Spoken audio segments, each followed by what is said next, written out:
வணக்கம். அன்பார்ந்த சுபிக்ஷா டிவி நேயர்களுக்கு உங்கள் ஜோதிடர் ஜெயமஸ் சந்திரமௌலியின் ஜோதிட பதிவு. இந்த பதிவு துலா லக்னம் அன்பர்களுக்கு சனி பயிற்சியை பற்றிய ஒரு முன்னோட்ட பதிவு.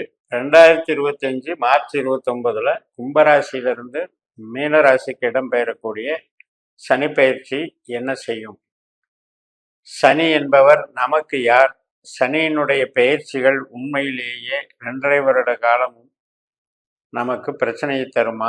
சனி என்பவர் கெட்டதை மட்டும்தான் செய்வாரா? அப்படிங்கிறதையெல்லாம் நம்ம பார்க்கலாம். இப்போ துலா லக்னம் அப்படின்னு எடுத்துக்கும் போது நம்ம லக்னம் 9 பாதங்களை கொண்டது. இந்த 9 பாதங்கள் என்பது 3 நட்சத்திரங்களாக வருகிறது. மிருகசிரீஷம் 3-4 பாதம், அதே மாதிரி விசாகம் 4 பாதம், சுவாதி 4 பாதம், விசாகம் 3 பாதம், இப்படி 9 பாதங்களை கொண்டது. இப்ப நம்ம இந்த பாதத்துல எந்த புள்ளியில பிறக்கிறோங்கிறத முதல்ல பார்க்கணும். நம்ம ஜனன ஜாதகத்துல அந்த புள்ளி தான் நம்முடைய லக்னத்தினுடைய ஆரம்ப முனை புள்ளி. அப்ப அதை வச்சு 12 பாவத்திற்கும் அதற்கு தகுந்தாற்போல் ஒவ்வொரு பாவ முனை புள்ளிகளும் மாறும். இதை அடிப்படை தெரிஞ்சுக்கிட்டீங்கன்னா, ஒரு கிரகம் பெயர்ச்சி ஆகுது அப்படின்ன உடனே அந்த ஸ்தானத்தை அப்படியே நீங்க எடுத்துக்க வேண்டிய அவசியம் இல்லை அப்படிங்கிறது தெளிவாகும். இப்ப சுவாதி நட்சத்திரம் 3ஆம் பாதத்துல உங்க லக்னம் அமையுது அப்படின்னு எடுத்துக்கலாம். அப்ப உங்களது எத்தனாவது புள்ளி? மிருகசிரீஷம் 3-4, சுவாதி 1-2, இது 4 புள்ளி போக 5ஆவது புள்ளியா உங்க லக்னம் அமையுது. அப்ப இந்த 5ஆவது புள்ளி மீனராசியில எந்த இடத்துல இருக்கோ அந்த இடத்த சனி தொடும் பொழுதுதான் உங்களுக்கு அந்த 6ஆம் இடத்துல புள்ளி போகுதுன்னு அர்த்தம். அதாவது சனி கிரகம் போகுதுன்னு அர்த்தம். இப்ப மீன ராசியில பூரட்டாதி 4ஆம் பாதத்துக்கு அப்புறம் உங்களுக்கு உத்திரட்டாதி 4 பாதம் இருக்கு இல்லையா? அப்ப 5ஆவது புள்ளிங்கிறது உத்திரட்டாதி 4ஆம் பாதம். சனி மார்ச் மாசம் 2025 என்ட்ரான உடனே அந்த உத்திரட்டாதி 4ஆம் பாதத்தை தொடுவதற்கு கிட்டத்தட்ட 1 வருஷம் ஆகும். அந்த டைம்ல தான் நம்மளுக்கு 5ஆம் வீட்டுல இருந்து 6ஆம் வீட்டுக்கு போகுதுங்கிறது அர்த்தம். அப்படி இல்லாம நம்ம இப்ப எப்படி ஒரு எடுத்துக்கிறோம் அப்படின்னா, அந்த ராசி மாறின உடனே நம்மளுக்கு 5ஆவது கட்டத்துல இருந்து 6ஆவது கட்டத்துக்குள்ள போன உடனே 6ஆம் வீட்டினுடைய பலனை செய்யும் அப்படின்னு நம்ம நினைச்சுக்கிறது தான் நமக்கு தப்பா போகும். அப்ப இப்ப இருக்கிற 5ஆம் வீடுங்கிறது என்ன அப்படின்னா, தொழில் ஸ்தானம், உற்பத்தி ஸ்தானம், இதுக்கெல்லாம் கொஞ்சம் நெகட்டிவா வேலை செய்யுது. நம்மளுடைய தொழில் ஸ்தானங்கிறது நமக்கு 10ஆம் இடம்ங்கிறது கடகம். அங்கதான் சனியினுடைய நட்சத்திரமான பூசம் இருக்கு. இப்ப இருக்கிறது கும்பத்துல. அப்ப அந்த வீட்டுக்கு சனி இருக்கிறது 8ஆம் வீடு. அதனால தொழிலுக்கு உற்பத்தி சார்ந்த தொழிலுக்கு கெடுத்துட்டு இருக்காருங்கிறது மேலோட்டமான பலன். இப்ப அவர் என்ன நட்சத்திரத்துல இருக்காரு?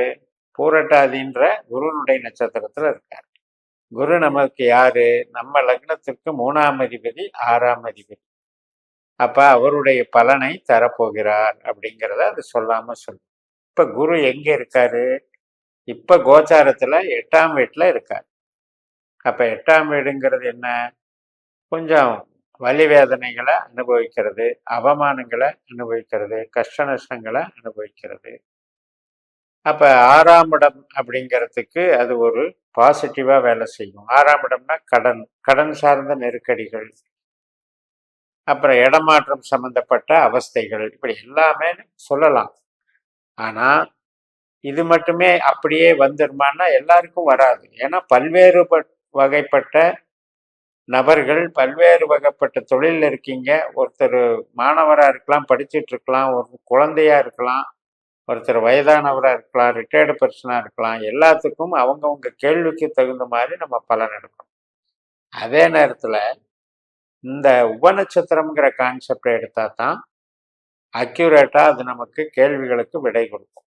இப்போ நம்ம லக்னத்திற்கு 12 பாவத்துக்கும் நம்ம பிறந்த நேரத்தை வச்சு உபநட்சத்திரங்கள் கால்குலேட் பண்ணிக்கலாம் நம்ம சிஸ்டத்தில். அந்த உபநட்சத்திரங்களை எடுத்த பிறகு இப்போ உங்களுக்கு சனி கிரகம் அல்லது குரு கிரகம் 8ஆம் பாவம், 12ஆம் பாவம், அதிகாரியாக வந்து விட்டால், இப்போ சனி போகிறது குரு நட்சத்திரத்தில் போச்சுன்னா அந்த 8ஆம் இடமான கஷ்ட நட்சத்திரம் அனுபவிப்போம்னு எடுத்துக்கணும். எதன் மூலமாக அனுபவிப்போம் அப்படின்னா, இப்போ 5ஆம் வீட்டில் இருக்கு இல்லையா கும்பராசியில், அதனால் 5ஆம் இடத்தின் மூலமாக அனுபவிப்போம். இப்போ நம்ம ஒரு குழந்தை மேலே பெரியமா இருப்போம், அதில் அவங்களுக்கு கிட்ட இருந்து ஒரு ஒத்துழைப்பு கிடைக்காம நமக்கு வெறுப்புகள் அல்லது வம்பு வழக்குகள் வர்றதுனால, கஷ்டப்படுறதுனால, நம்ம அவமானப்படுறதுனால சங்கடங்கள் வரும்னு எடுக்கணும். இப்படி ஒவ்வொரு பாவத்துக்கும் நம்ம ஜனனஜாதத்தோட தொடர்பு படுத்தி என்ன அதிகாரியா இயக்குனரா நமக்கு என்ன கிரகம் இருக்கோ அந்த கிரகம் எந்த நட்சத்திரத்தோட பாதத்துல போகுதோ அதுக்கு தகுந்த மாதிரி தான் நமக்கு பலன்கள் நடக்கும். அதனால இப்ப உலகியல் ஜோதிடத்துல எடுக்கும்போது காலச்சக்கரம்னு சொல்லக்கூடிய மேஷ லக்னம் தான் அதுக்கு லக்ன பாயிண்ட். அதுக்கு 4ஆம் இடத்துல 8ஆம் இடத்துல 12ஆம் இடத்துல சனி வந்தா அதுல பேரழிவுகள், இயற்கை சீற்றங்கள், பிரச்சனைகள், செவ்வாய் போன்ற ராகு கேது போன்ற பாவகிரகங்களோடு சேரும்போது அதுக்கு தகுந்த மாதிரி உலகியல் நிகழ்வுகள் ஒரு கெடுதலாக நடக்குங்கிறது அது பொது விதி. இப்ப நம்ம லக்னம் அப்படின்னு எடுக்கும்போது துலா லக்னத்துக்கு எடுக்கும் பொழுது நமக்கு பணம் தரக்கூடிய விருச்சிக ராசி 2ஆம் வீடு தனஸ்தானம் என்று சொல்லக்கூடிய விருச்சிக ராசியில தான் சனியினுடைய அனுஷ நட்சத்திரம் இருக்கு. 6ஆம் இடமான உத்தியோகம் என்று சொல்லக்கூடிய 6ஆம் இடமான மீனராசியில தான் உத்திரட்டாதி அப்படின்னு சொல்லக்கூடிய சனியினுடைய நட்சத்திரம் இருக்கு. 10ஆம் இடமான கடகராசியில தான் பூசம் அப்படின்ற நட்சத்திரம் இருக்கு. இந்த 2, 6, 10ங்கிறது தான் நமக்கு சனி ஒரு தொழில் கிரகமாக அமைந்து விட்டது அப்படிங்கிறது குறிப்பிடுது. அப்பேற்பட்ட தொழிலாற்றலுடைய கிரகம் சனி நம்ம ஜனன ஜாதத்துல கெடாம இருந்து இதே 2ஆம் இடம் 10ஆம் இடத்துக்கெல்லாம் தொடர்பு வந்துச்சுன்னா நமக்கு தொழில் சம்பந்தப்பட்டு பணம் சம்பந்தப்பட்டு நிறைய நன்மைகளை வழங்குவார் அப்படிங்கிறதுல சந்தேகமே இல்லை. அப்ப எப்ப வழங்குவார் அப்படின்னா நம்மளுடைய திசா புத்தி அந்தரங்கள் வழியாக வழங்குவார். அப்ப உண்மையிலேயே கோச்சாரத்துல சனி கிரகம் என்ன பண்ணணும்னு பார்த்தோம்னா நம்மளுக்கு சனி திசையோ சனி புத்தியோ சனி அந்தரமோ சனியினுடைய சூட்சமோ நடக்கணும். நடந்தா தான் அந்த சனியை பார்த்து அதனுடைய பலனை நம்ம பாசிட்டிவா இருக்குமா நெகட்டிவா இருக்குமான்னு பார்க்கணும். இப்ப அந்த வகையில குருவோட நட்சத்திரத்துல இருக்கிற சனி மார்ச் மாசம் அதே புரட்டாதி 4ஆம் பாகத்துல குருவோட நட்சத்திரத்திலே முதல்ல போவாரு. அதுக்கப்புறம் சனியோட நட்சத்திரத்துல போவார். சனியோட நட்சத்திரம் என்பது உத்திரட்டாதி நட்சத்திரம். அப்ப உத்திரட்டாதி என்பது சனியினுடைய சொந்த நட்சத்திரம். அப்ப கும்பராசி பலனையுமே அவர் தர்றாருன்னு அர்த்தம்.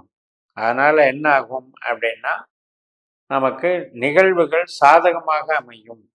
வேலை சார்ந்து நமக்கு பணவரவு சார்ந்து தொழில் பலம் சார்ந்து பலம் பெறுகிறோம் என்று அர்த்தம். அந்த வகையில நமக்கு இந்த சனிப்பெயர்ச்சி உங்களுக்கு நன்மைகளை தருகிறது. மேலும் நம்ம பேசிக்கா நம்ம ஜனன ஜாதகப்படி உபநட்சத்திர கான்செப்டை எடுத்து எந்த வகையில நம்ம பார்க்கணுமோ பார்த்துக்கிட்டு 8, 12 தொடர்பு இல்லாமல் இருந்தால் அதை பற்றி பயமோ அச்சமோ அல்லது சனி எந்த விதத்துல நம்மளை பாதிக்குங்கிற கேள்வியோ நம்ம எழுப்ப வேண்டியதில்லைன்னு சொல்லி நிறைவு செய்கிறேன். இந்த சேனலை சப்ஸ்கிரைப் பண்ணி ஷேர் பண்ணுங்க. உங்க தனிப்பட்ட ஜாதக பலாபலன்களை என்னுடைய வாட்ஸ்அப் நம்பர்ல தொடர்பு கொண்டு பலன் பெறுங்கள். உங்களிடமிருந்து விடைபெறுகிறேன். உங்கள் JMS. நன்றி, வணக்கம்.